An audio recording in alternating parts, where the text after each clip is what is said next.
Hello everyone, সবাই কেমন আছেন? আশা করি সবাই ভালো আছেন।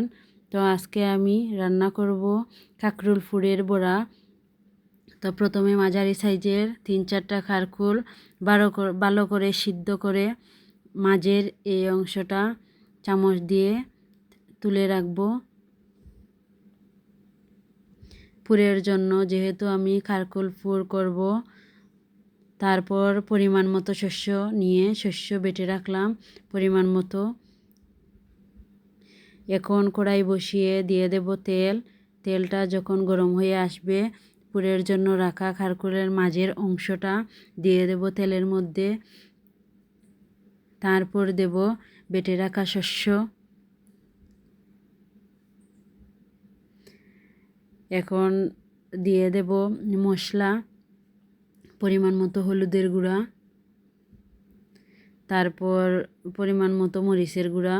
আপনারা কম বেশি দিতে পারেন, আমি দিয়েছি আমার পরিমাণ মতো। তারপর দিয়ে দেব স্বাদ মতো লবণ, দিয়ে ভালো করে নেড়ে চেড়ে পুরটা রেডি করে নেব।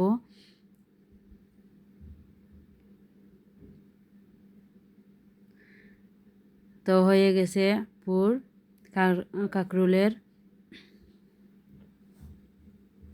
এখন এক সাইডে রেখে দেব। রেখে এই যে কাঁকরোল রেখেছিলাম অর্ধেক করে, সেগুলোর ভিতরে ভালো করে পুরটা সেট করে নেব একটা একটা করে।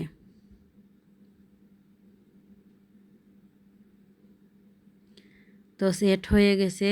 এখন বড়ার জন্য আমি একটি বাটিতে 4 চামচ প্রায় ময়দা নিব এবং পরিমাণ মতো হলুদের গুঁড়া, পরিমাণ মতো মরিচের গুঁড়া আর স্বাদ মতো লবণ দিয়ে দেব। দিয়ে সামান্য পানি দিয়ে চামচ দিয়ে একটি ব্যাটার তৈরি করব। এখন আবার কড়াই বসিয়ে দিয়ে দেব তেল। তেলটা প্রায় গরম হয়ে আসলে সেই ব্যাটারে কাঁকরোল পুর ভরা কাঁকরোল ভালো করে লাগিয়ে একে একে দিয়ে দেব কড়াইয়ে।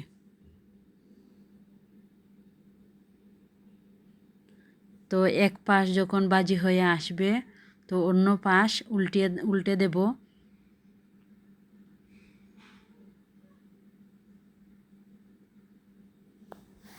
একে একে সবগুলা দিয়ে দেব। খুব সহজ একটা রেসিপি, আপনারা চেষ্টা করবেন বানাতে। যে কোনো সময় ঝটপট এটা বানিয়ে নেওয়া যায়।